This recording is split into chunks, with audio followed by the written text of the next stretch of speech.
Programa Por Dentro da Sustentabilidade, com Margarete Aragão. Vai começar o programa Por Dentro da Sustentabilidade, todos os sábados com você, meio-dia. Céu, sal, sul, sol, sábado. O programa Por Dentro da Sustentabilidade está no ar. Muito boa tarde, ouvintes do programa Por Dentro da Sustentabilidade. Mais um sábado com vocês e hoje aqui nos nossos estúdios um convidado especialíssimo, o doutor Sidney Guerra. Ele é advogado, professor, pós-doutor pelo Centro de Estudos da Universidade de Coimbra e é um atuante na área de direitos humanos e direitos ambientais. Ele está aqui conosco nos estúdios da Band. Seja muito bem-vindo, boa tarde. Vamos conversar um pouco, doutor Sidney Guerra. Muito boa tarde, professora Margarete. Boa tarde a todos os ouvintes da Band. Uma grande alegria, uma grande honra estar aqui nessa tarde linda, ensolarada, para discutir os temas relacionados aos direitos humanos e ao direito ambiental. Uma grande alegria. Obrigada. Nós vamos começar pelas obras do Dr. Sidney Guerra, sim, porque ele é um expoente, inclusive na venda de livros, não é isso? Felizmente, graças a Deus, parabéns, as coisas têm ido bem. Não é? Para uma educadora falar isso é uma honra, não é? Então, nós temos aqui, ouvintes, 4 obras que nós vamos citar e ele vai dar aí uma referência, não é? Vamos à primeira, Curso de Direito Ambiental, pela editora Atlas. Sim, é um livro didático que vem sendo utilizado já há alguns anos, e tem sido bastante empregado nos cursos de formação na área do direito e, portanto, também nas áreas afins que tratam das questões ambientais. Então, é um curso de direito ambiental que nós já trabalhamos com ele já há alguns anos. Nós temos também aqui uma seguinte obra, que é a Intervenção Estatal Ambiental, também do Dr. Sidney Guerra, também pela editora Atlas, mais uma vez, não é? E essa obra, como é que nós podemos ter uma referência dela? A Intervenção Estatal Ambiental é um estudo que nós apresentamos exatamente para dimensionar as ações que poderão ser deflagradas pelo Estado brasileiro no que se refere à preservação e à proteção do meio ambiente, a partir não apenas de uma previsão constitucional, mas também da previsão estampada na legislação infraconstitucional. Então, esses 2 livros eu trouxe de presente para a professora Margarete, exatamente porque a proposta da nossa conversa está assentada exatamente nos temas de direitos humanos e de direito ambiental. E por falar em direitos humanos, nós temos aqui uma obra também do Dr. Sidney Guerra, que é Direitos Humanos e Cidadania. Sim, também, como eu tenho me dedicado bastante a essas questões, e pela temática correspondente também resolvi trazer, mas, se me permite, hoje até o livro que tem saído mais em relação a esse campo temático é um curso de direitos humanos, que agora já está na 6ª edição pela editora Saraiva, que é a maior editora jurídica do Brasil. E nosso próximo livro é Fluxos Migratórios Mistos para as Américas, uma abordagem jurídica. Vamos também conversar um pouco sobre essa obra e, em seguida, darmos início, então, à nossa entrevista de hoje. Essa obra é fruto de um trabalho de investigação científica que nós estamos desenvolvendo, também já há alguns anos.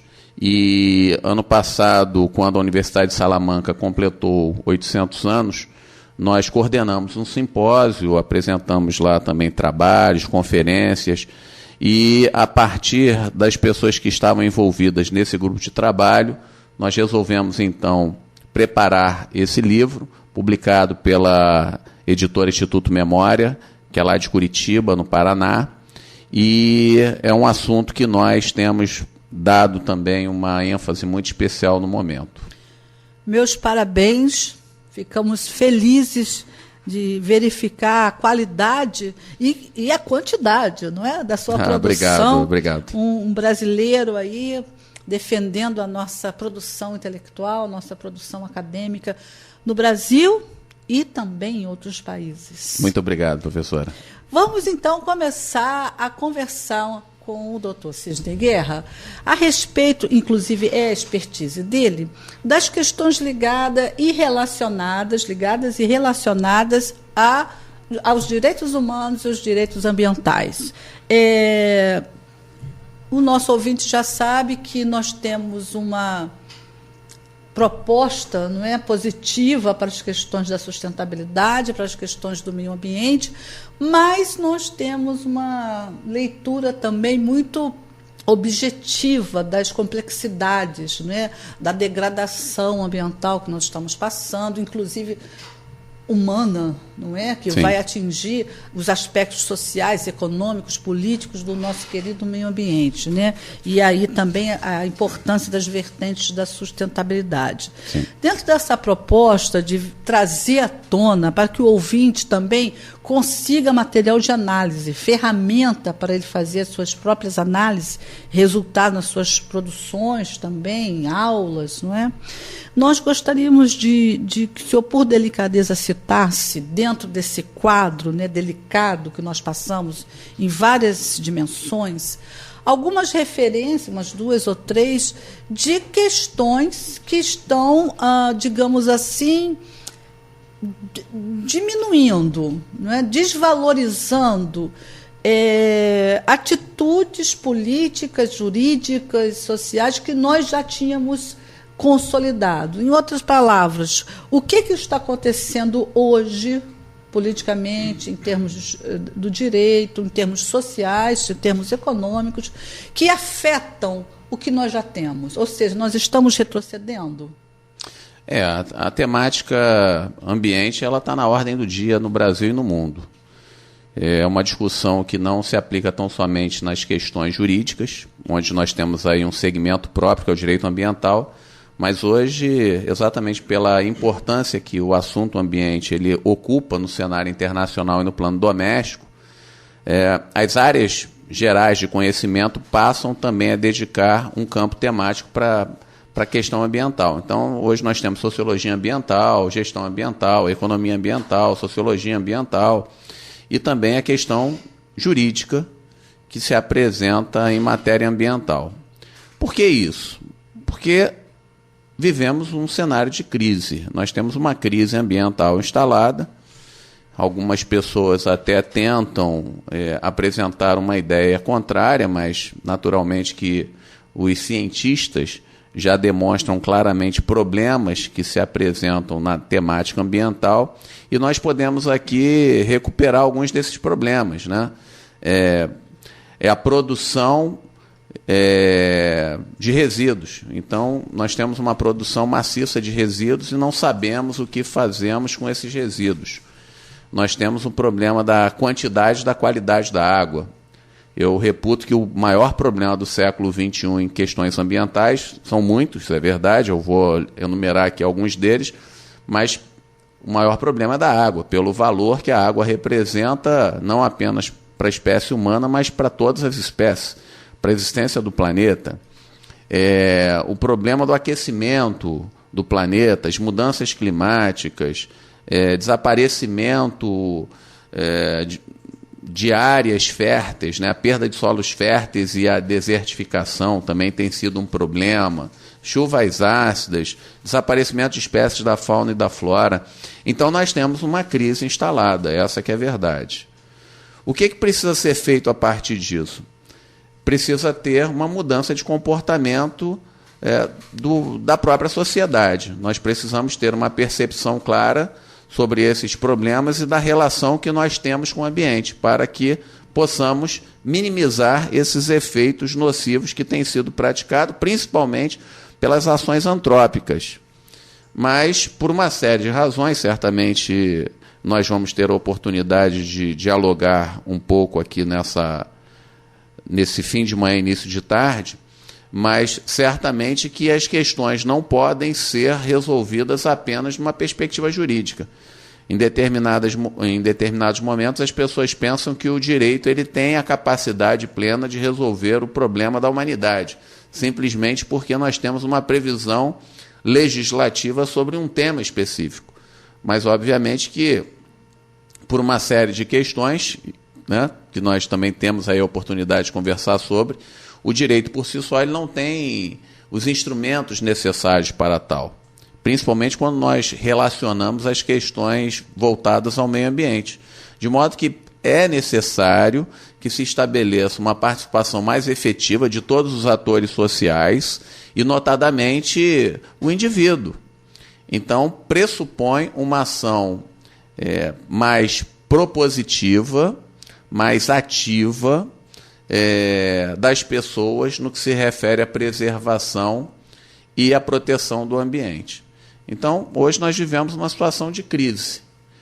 Uma crise instalada que demanda uma participação de todos os atores sociais para fazer frente a esses indicadores de crise ambiental. De acordo com essa sua colocação, eu vou trazer aqui à tona a questão da Agenda 2030, não é? Sim. Da ONU, nossos ouvintes acompanham a Agenda 2030 através dos nossos informes, através dos nossos entrevistados.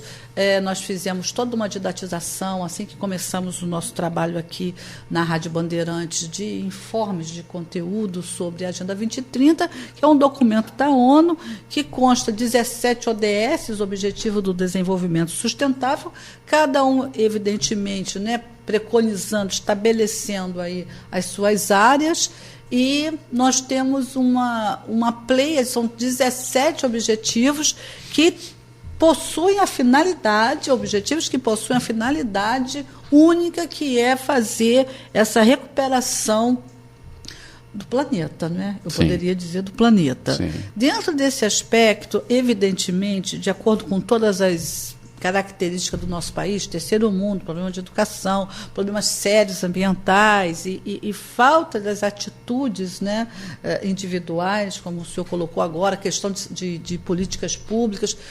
Trabalhando todo esse contexto, recentemente teve um encontro em Nova York, não é? Muitos brasileiros foram, em relação aos ODS, etc., e ficou constatado, isso aí não precisa nem ser um cientista, não é? Ou um ambientalista, para perceber as lacunas que nós estamos em alguns momentos bastante significativas, e não estou falando nem, evidentemente, das causas que estão aí à tona, a Alemanha com a Amazônia, não, estou falando o conjunto da obra deste documento. Sim. E esse documento, ele também, ao mesmo tempo, a implantação dele aqui no Brasil está sendo muito forte, mas nós percebemos que o retorno do cidadão, o retorno do indivíduo, o retorno também, por que não dizer, do grupo social, do coletivo instituído também, não é? Por mais que tenha algum certo empenho, mas não dá conta de fazer prevalecer a operacionalização desses ODS, né? Na medida que precisamos e na medida que nos distanciamos de um retorno, pelo menos equilibrado com os outros países. Ou seja, há uma logística a ser seguida, muito bem plantada no Brasil. Eu conheço pessoalmente os profissionais, são profissionais de ponta, mas nós temos uma lacuna no processo operacional executivo, não é? Sim. Em outras palavras, como fazer acontecer a Agenda 2030 e os 17 ODS, na sua opinião? Bom, primeiro eu queria te parabenizar também por essa iniciativa, porque, como eu mencionei ainda há pouco, não basta simplesmente você ter uma previsão legislativa ou a criação de tratados internacionais que versam sobre uma determinada temática, e aí, muito particularmente em matéria ambiental, que é o que nós estamos conversando agora, se nós não tivermos o envolvimento de todos os atores que estão envolvidos. Então, a sua participação, não apenas como educadora, mas também como com esse programa de rádio, é importante para que as pessoas tenham uma percepção diferenciada sobre tudo isso que está acontecendo. Então, meus parabéns por isso também. Obrigada. Bom, a sua pergunta ela é bastante pertinente, né? Porque essa discussão ela se apresenta no campo das relações internacionais há pouco tempo. há menos de 50 anos, verdadeiramente falando. Por que eu digo isso? Porque nós tivemos a Conferência das Nações Unidas sobre Meio Ambiente Humano, que foi produzida em Estocolmo, na Suécia, em 1972, portanto, há menos de 50 anos. Ali é que vai ser o grande marco teórico para a discussão ambiental no mundo, e vai ter desdobramento para os estados nacionais, como se deu aqui no Brasil, especialmente com a Lei da Política Nacional do Meio Ambiente, a Lei 6938, que data de 1981. E a reboque, a própria constitucionalização dessa matéria em 1988. Então, se nós trouxermos esses marcos teóricos para o Brasil de 81 para cá, são 38 anos. E se nós pegarmos a Constituição, que é de 88, vai completar agora 31 anos. Então, essa temática no plano jurídico, em termos ambientais, é bastante recente no Brasil e também no mundo. Pois bem, ali em 1972, a prioridade dos estados era de colocar o indivíduo como sendo o elemento principal dessa discussão, que precisava, a partir desses indicadores de crise ambiental que eu fiz rapidamente uma incursão, por uma questão de tempo, obviamente, né? De trazer uma resposta clara de que algumas coisas precisavam ser feitas no campo das relações internacionais, pela própria natureza jurídica desse bem ambiental, que é uma natureza difusa. Então, a primeira coisa que precisa se colocar é que as pessoas, num primeiro momento, falam: não, esse problema ambiental ele não me alcança, isso está ocorrendo lá do outro lado do planeta, esse problema ambiental está acontecendo lá na região Nordeste. Mas não, a questão ambiental ela tem uma dimensão difusa, portanto, todos indiscriminadamente serão alcançados. É uma questão de tempo. Me permite, como professor, um exemplo? Claro. A questão da dengue, zika, chikungunya. Sim. O fundamento é ambiental. Pois é. Então, nós temos essas questões que se apresentam nesse particular. Então, 1972 inaugura esse novo marco teórico, que traz, né, essa temática pela primeira vez no plano das Nações Unidas, que coloca, portanto, o tema ambiental como sendo um assunto importante na agenda internacional. E depois de 1972 nós passamos a ter as grandes conferências internacionais sobre meio ambiente. Então nós tivemos em Nairobi, em 1982, aqui no Rio de Janeiro, em 1992, em 2002, em Joanesburgo, na África do Sul, e depois, em 2012, novamente aqui na cidade do Rio de Janeiro. Bom, além disso, claro, eu me refiro aqui às grandes conferências internacionais, que acontecem a cada 10 anos, inaugurando-se, portanto, em 72. E, além disso, vários outros encontros, conferências, né, que também são chancelados pelas Nações Unidas. Pois bem, de 72 para 92, que 82 foi um fracasso, a verdade foi essa, a conferência de Nairobi. Em 92 nós tivemos uma mudança bastante significativa, que é exatamente o ponto que você me perguntou agora, que é o deslocamento e a centralidade que se apresenta agora numa perspectiva da sustentabilidade. Então, a conferência de 1992 passa a se chamar Conferência das Nações Unidas sobre o Meio Ambiente e Desenvolvimento. Então, a agenda internacional passa, então, a abarcar a questão do desenvolvimento e a questão da sustentabilidade a partir de 1992. E aqui no Rio de Janeiro foram produzidos documentos muito importantes, né? É verdade. Você fala da agenda das Nações Unidas, mas antes de entrar nesse ponto, que é a pergunta principal, a gente precisa lembrar dos documentos que foram produzidos aqui, e aí nesse particular, para chegar no ponto que você me pergunta agora, na Agenda 21. Né? Então, é um documento que se propõe exatamente a enfrentar essas questões ambientais com a participação dos atores, especialmente da sociedade civil, que se constrói aqui em 1992. Pois bem, de lá para cá, essa temática da sustentabilidade ela se apresenta em todas as grandes conferências internacionais, ela se repete, portanto, em 2002 e 2012, e esse tema ele passa então a figurar como sendo um tema talvez principal da ordem do dia do plano internacional, que é a questão da sustentabilidade. Então, nessa ótica, nós vamos encontrar 3 pilares principais. A questão ambiental, propriamente dita, né, ou ecológica, numa perspectiva um pouco mais restrita, a questão econômica e a questão social. Pois bem, esse é um ponto tão importante que, em 2015, e aí a questão que se apresenta agora, as Nações Unidas, ela completa 70 anos. A Organização das Nações Unidas ela foi criada no ano de 1945, e no ano, portanto, de seu aniversário emblemático, 70 anos, né, na Assembleia Geral, portanto, em setembro de 2015, os Estados eles se propõem exatamente a dialogar também nessa questão da sustentabilidade. E aí lança essa agenda.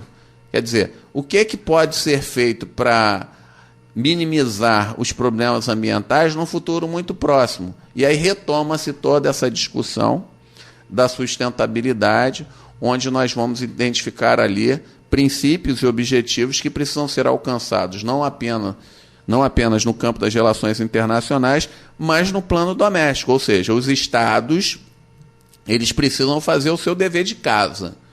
E aí a questão é, isso tem acontecido verdadeiramente? É a pergunta. Infelizmente, não. Infelizmente, não. Nós não temos o resultado nem aqui no Brasil, infelizmente. Nós hoje até estamos vivendo alguns retrocessos em matéria ambiental, né, sem entrar assim, em questões particulares, coloquemos assim, né? Mas nós estamos vivendo retrocessos em alguns segmentos e também na área ambiental. Mas isso não é um problema que tem acontecido só aqui no Brasil. Infelizmente, isso tem acontecido no mundo. E capitaneado, inclusive, pelas grandes potências econômicas. Então, por exemplo, quando você rechaça determinadas ações que estão voltadas para minimizar o problema do clima, onde você não adere, por exemplo, a documentos internacionais que os estados deveriam se comprometer a adotar uma série de medidas corretivas para que esses problemas não se expandam ainda mais, isso é uma dificuldade também para se chegar numa agenda propositiva que vai surtir efeitos benéficos para a sociedade civil e, portanto, para todo o planeta. Então, nós não temos hoje, verdadeiramente falando, infelizmente, resultados satisfatórios daquilo que foi apresentado no campo das relações internacionais nesses encontros. Inaugurado em 72, por isso que eu fiz questão de apresentar ainda que brevemente esse histórico, para que os nossos ouvintes não pensem assim, olha, essa agenda que surge em 2015, ela surgiu do nada. Não, não é verdade. Ela surge exatamente porque há 50 anos atrás, vamos colocar assim para facilitar a compreensão, os próprios estados, mediante a proposição da sociedade civil, de outros atores envolvidos, é que começam a pressionar os estados nacionais para que desenvolvam medidas satisfatórias em favor do meio ambiente.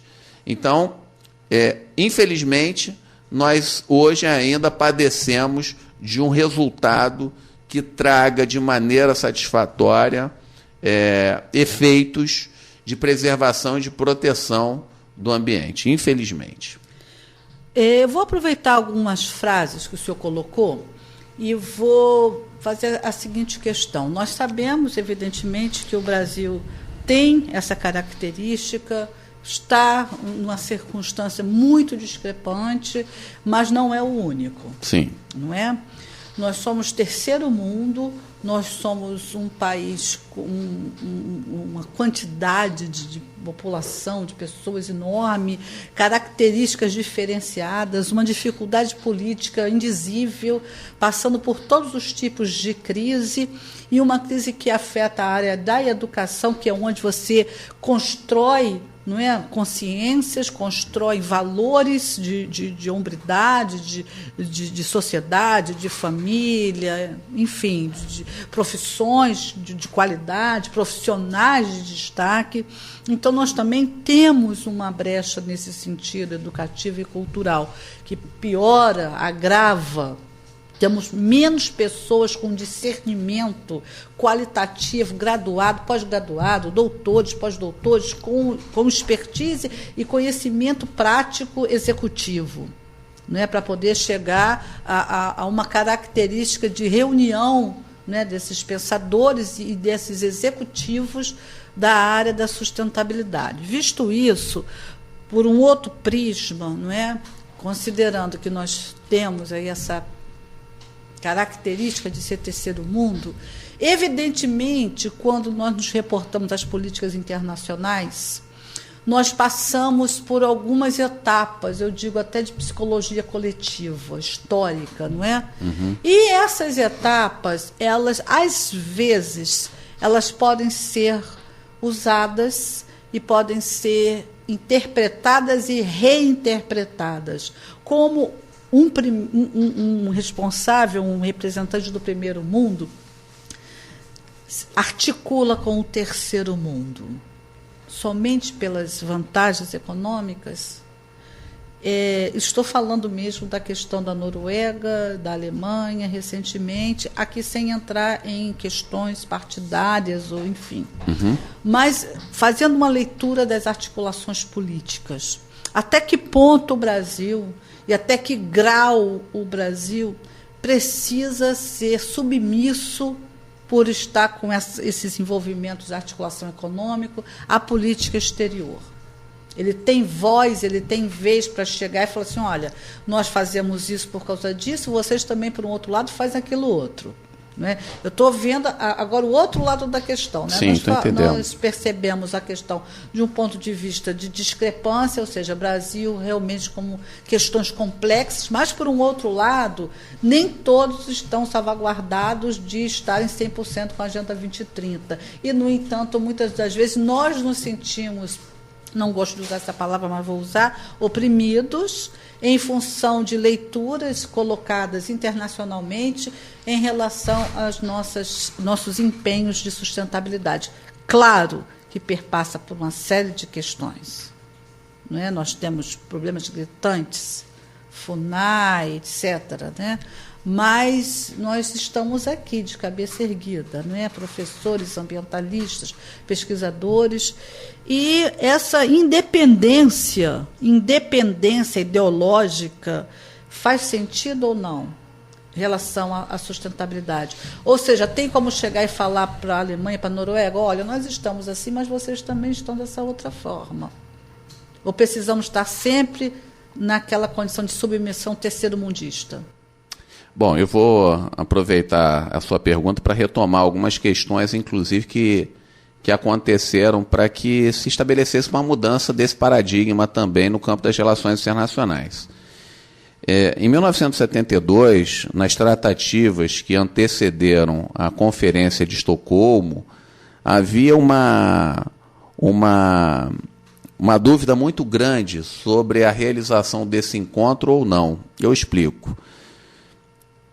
Esse movimento ecológico, eu costumo dizer que ele nasce de baixo para cima, ou seja, um movimento da sociedade civil que pressiona os estados nacionais para que eles desenvolvam políticas públicas e medidas legislativas de proteção do ambiente. Então, isso se dá a partir de uma mobilização da sociedade civil que vai pressionar os estados nacionais para que se desenvolvam como tal. Então, não vem do Estado que vai criar todo esse regramento porque simplesmente quis, não. Foi uma mobilização da sociedade civil. Mas, e aí essa movimentação ela vai se dar especialmente no final da década de 50, década de 60 do século XX, onde? Nos países desenvolvidos, por acaso esses mesmos que agora estão aí no protagonismo com o Brasil, né? E que a professora fez questão de mencionar, Noruega e Alemanha. Mas não apenas. Mas esse movimento ecológico ele vai ter início principalmente na Inglaterra, na Alemanha, nos países nórdicos, né? Então veja que a sua pergunta é bastante pertinente à questão que se apresenta agora, e também nos Estados Unidos.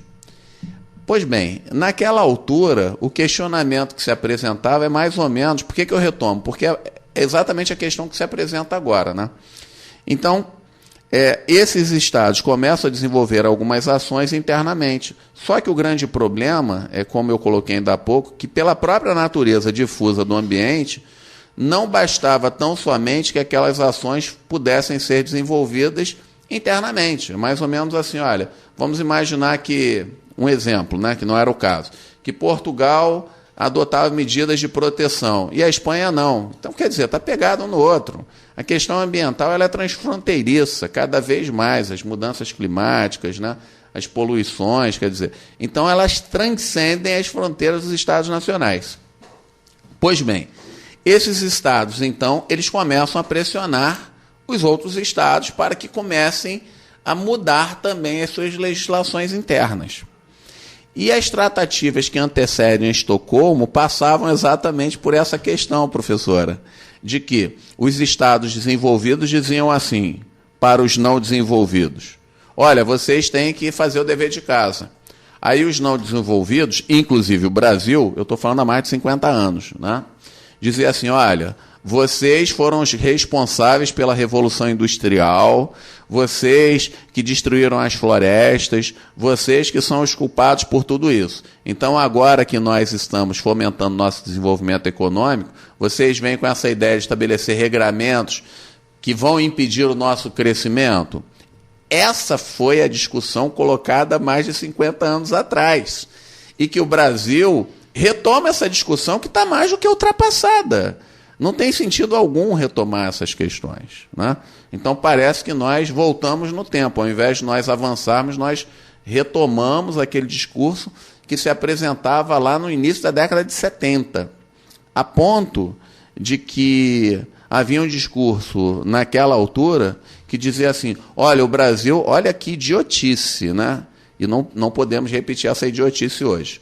O Brasil é tão grande que é capaz de suportar toda a poluição do planeta. Isso era dito há 50 anos atrás. Então, assim, em que pese, né, todas as questões no plano doméstico, nós precisamos ter uma percepção sobre os problemas ambientais.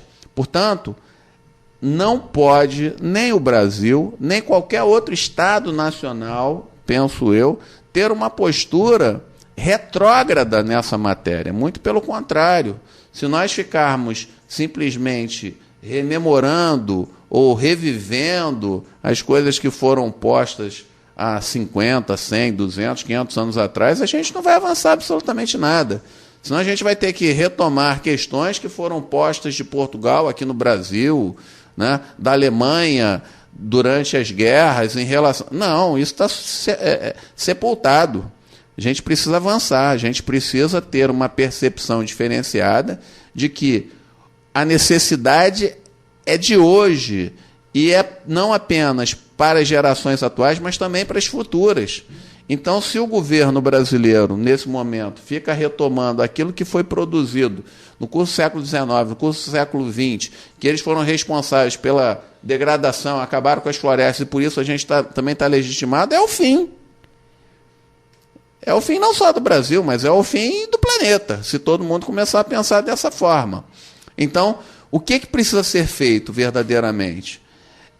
E aí, mais uma vez, né, o seu programa tem essa dimensão, a universidade tem essa dimensão, a pesquisa tem essa dimensão. Por isso que todas as vezes que sou convidado, como fui, muito gentilmente, né, para estar aqui contigo nessa manhã, tarde, é porque nós precisamos exatamente difundir essas ideias no que se refere. Olha, gente, tem que ter uma consciência diferenciada em relação a essas questões que se apresentam hoje no Brasil e no mundo em matéria ambiental. Porque se nós começarmos a adotar essa percepção, olha, fulano está jogando aquilo ali, eu então vou jogar, acabou. Então o Brasil não pode retomar uma questão que foi posta e sepultada há 50 anos atrás. né? Não apenas no plano internacional, mas também no plano doméstico. Então, nós precisamos, sim, avançar numa agenda que seja positiva, não apenas propositiva, mas uma agenda positiva em resultados satisfatórios em matéria ambiental. Mas quando se fala na questão ambiental, não se fala apenas na questão ambiental no sentido estrito. Porque quando se fala na questão ambiental, fala-se em direitos humanos. É aquilo que foi colocado ainda há pouco, né? Por que aqui no Brasil ainda se morre de dengue, de zika? Né? Você dizia isso ainda há pouco, como conhecedora desse campo, né? Vinculada às suas pesquisas pretéritas.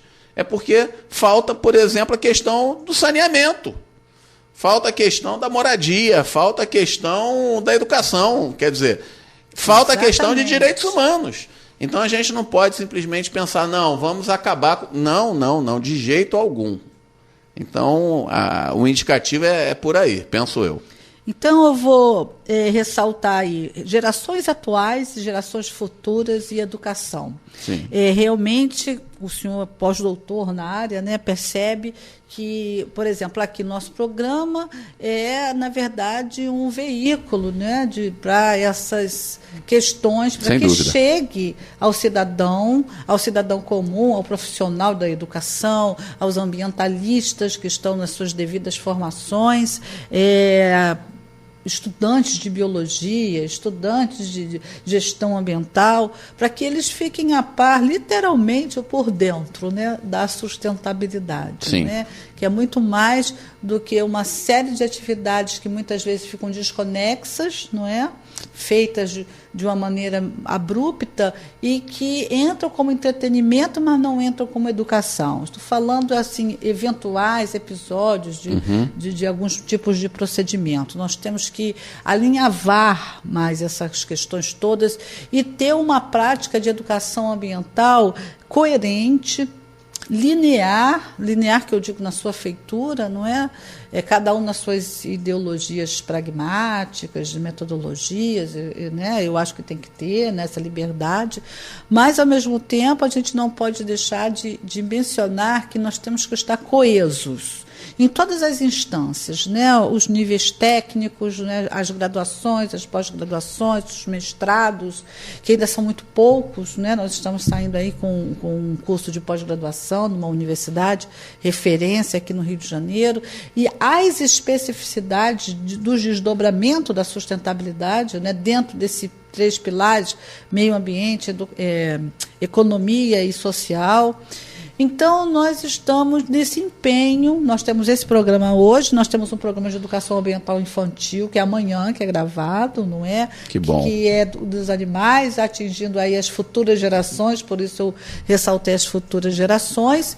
E temos uma gama de atividades para trazer à tona essas questões.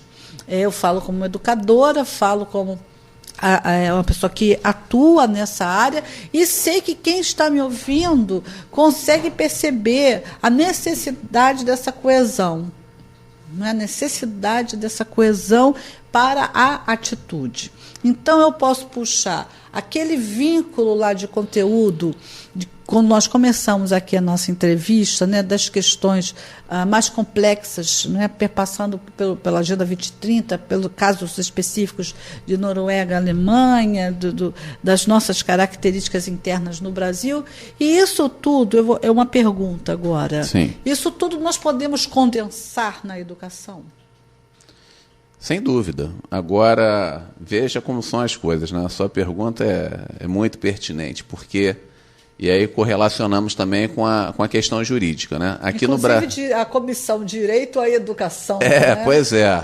Que também estamos lá na comissão da OAB, Direito à Educação, e esse é um tema que, muito provavelmente, depois, quando for oportuno a comissão, por intermédio do nosso presidente, Dr. Cláudio Carneiro, também possa articular com a Comissão de Direito Ambiental, né? Talvez. Bom, então aqui no Brasil nós temos uma lei, veja como são as coisas, né? Que é a Política Nacional de Educação Ambiental. Sim. É a Lei 9795 de 1999, ou seja, é uma lei Portanto, é uma política pública com 20 anos de idade. Então, o legislador brasileiro, dentro dessa necessidade, né, de mudar, portanto, uma série de ações e comportamentos da sociedade civil, e também baseado em todos esses documentos internacionais, alguns deles que eu me referi aqui, se propôs, então, a criar uma lei, uma política pública. Olha, vamos criar, então, em termos de uma política pública, portanto, precisamos de uma lei que trate desta matéria, a questão da educação ambiental. Nessa lei, que é uma política pública, nós encontramos ali educação ambiental no ensino fundamental, no ensino médio, no ensino superior, no ensino depois de especializações, etc. Portanto, em todos os níveis. E aí a pergunta, professora Margarete, inclusive que é uma questão do seu interesse, né? Eu não vou te entrevistar, não, mas aqui é um diálogo. Mas, veja, isso tem sido desenvolvido no Estado brasileiro? Não. Então, quando nós, por exemplo, vamos observar a formação dos nossos alunos em todos os níveis, nós não identificamos a questão da educação ambiental.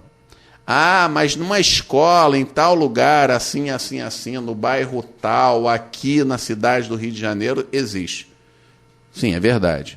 Existem algumas escolas públicas, inclusive, e particulares também, que tratam da educação ambiental na sua grade de formação geral. E também em algumas, tanto no ensino médio quanto no ensino fundamental. E Sim. também no ensino superior. Mas, professora, é do conhecimento não só dos nossos ouvintes, mas nós que trabalhamos com isso, que isso é buscar uma agulha num palheiro. Isso não vem sendo desenvolvido. E aí qual é o grande problema que eu vejo? Bom, se nós temos que fomentar uma participação da sociedade civil e criar metodologias diferenciadas para as gerações futuras, é importante, e não necessariamente nessa ordem, mas é importante, primeiro, que as pessoas conheçam e que saibam também daquilo que se trata. Então, em determinados momentos, nós não temos os mecanismos necessários a partir de uma falta de percepção, de cultura, de educação, de cultura no sentido de cultura institucional, né, que eu me refiro agora, porque isso não é desenvolvido. Por exemplo, eu me recordo, né, eu era jovem ainda, bastante jovem, mas, na verdade, era uma criança. Eu lembro que não havia o hábito de se dirigir aqui no Brasil com cinto de segurança. Eu lembro que eu era criança e familiares, meus pais, porque não havia essa percepção do cinto de segurança. As pessoas dirigiam sem cinto de segurança. E aí, de repente, não apenas por uma mudança da legislação, porque na extinta legislação de trânsito já havia essa previsão, mas principalmente por um comportamento massivo do Estado no que se refere a fomentar a utilização do cinto de segurança, hoje é automático. Qualquer pessoa entra no automóvel, pum, espeta lá o cinto de segurança e pronto. Independente de uma visão punitiva do Estado, não é? Isso também aconteceu principalmente na transição da década de 80 para 90, né? Aqui no Brasil morria-se muito de AIDS. Então, havia uma dúvida, quem é que podia ter AIDS, quem não podia, alguns grupos, algumas pessoas, etc. E havia uma falta de conhecimento generalizada. O que o Estado brasileiro fomentou na época? Bom, vamos então massificar campanhas educativas, né, em relação à saúde das pessoas, e aí os resultados começam a serem revertidos. E hoje, essas campanhas são desenvolvidas? Não. Não é da minha expertise. Talvez a senhora possa até depois também, num outro momento do seu programa, trazer essa temática, né, que eu acho que é importante também. Mas hoje, inclusive, nós temos segundo relatos aí de estudiosos no tema, índices bastante significativos em duas faixas etárias. Na terceira idade, que não vivenciaram essa experiência, coloquemos assim, nos mais jovens. Quer dizer, essas pessoas que hoje estariam mais protegidas, coloquemos assim, foram as pessoas que vivenciaram exatamente aquela experiência em que era massificada toda a propaganda, né, educação, etc, etc. Então, assim, educação é fundamental. E em questão ambiental, mais ainda. Se as pessoas não têm uma percepção daquilo que está acontecendo, se as pessoas não têm uma cultura diferenciada sobre a relação que deve existir com o espaço que ele habita, vai continuar dessa forma. Então, em alguns lugares do Brasil, por exemplo, a percepção é bem diferente. Curitiba é um bom exemplo. É curioso que os curitibanos, né, eu vou muito para Curitiba, eles falam, não, mas isso aqui já foi melhor, agora nem tanto, coisa e tal. Mas é infinitamente superior e melhor do que a realidade que nós temos, por exemplo, aqui no Rio de Janeiro. Então, qual é a relação que nós temos com o ambiente? E o que o Estado tem produzido em relação a isso também em termos de política pública? Porque se nós ficarmos apenas presos a um enunciado formal jurídico, a gente vai ficar assim, bom, é o Estado policialesco. Eu ouço com muita frequência várias pessoas, inclusive também da mídia, né, da imprensa, que todos os dias atribuem uma responsabilidade daquilo que está acontecendo em todos os segmentos por falta de fiscalização.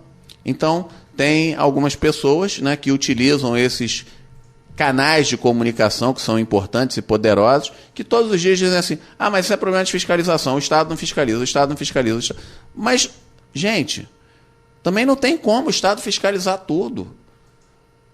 É uma questão de mudança de comportamento, de percepção, de cultura, e por isso nós precisamos, sim, massificar esse conhecimento e essa educação em matéria ambiental, para que tenhamos os resultados satisfatórios, penso eu. Penso, senhor, e nós concordamos. Nós estivemos, portanto, hoje aqui nos nossos estúdios da Rádio Bandeirantes, o Dr. Sidney Guerra. Ele é pós-doutor na área de Direito Ambiental, é um especialista na área de direitos humanos, faz essa convergência, não é, da questão ambiental com a questão da humanidade. Trouxe os seus livros, conforme nós já apresentamos a vocês, e nós vamos agradecer seu tempo aqui, né, disponibilizado para o nosso programa. Eu sei que já em breve já viaja, né, são muitos afazeres acadêmicos. Muito obrigada. Eu gostaria também de agradecer aos ouvintes, agradecer as mensagens que nós estamos recebendo, né, de parabenização, parabéns aí pelo nosso trabalho. Muito obrigada. E se você gostou e quer ouvir de novo ou indicar a entrevista do Dr. Sidney Guerra, acesse a nossa web TV www.programapordentrodasustentabilidade.com. Lá você vai encontrar a entrevista, ok? E também amanhã a nossa turma da Lila e da Lili, Educação Ambiental Infantil. As cachorrinhas ambientalistas que estão bombando nas redes sociais, as crianças estão amando. E nós também estamos amando fazer esse projeto de educação ambiental infantil. Então, um abraço para vocês e até a próxima. Muito obrigada, doutor Sidney. E vamos convidá-los para, mais uma vez, conversarmos sobre direito em ambiente e direito humano, ok? Professora Margarete, muito obrigado pelo convite, por estar aqui nessa tarde gostosa, né? E partilhar um pouco dessa experiência, não só contigo, mas com os seus ouvintes, que são muitos. E eu agora olhei o relógio e fiquei um tanto quanto surpreso, como a nossa conversa passou rápido, né? Já estamos aqui há quase uma hora conversando, teríamos muita coisa ainda para conversar, de modo que eu fico muito feliz de estar aqui contigo e com todos os seus ouvintes. Meu carinho, meu muito obrigado, e certamente quando for demandado por uma outra oportunidade, aqui estaremos. Muito obrigado. Muito obrigada. Então, até o próximo sábado com o programa Por Dentro da Sustentabilidade. E o programa Por Dentro da Sustentabilidade de hoje terminou. Estaremos de volta na próxima semana.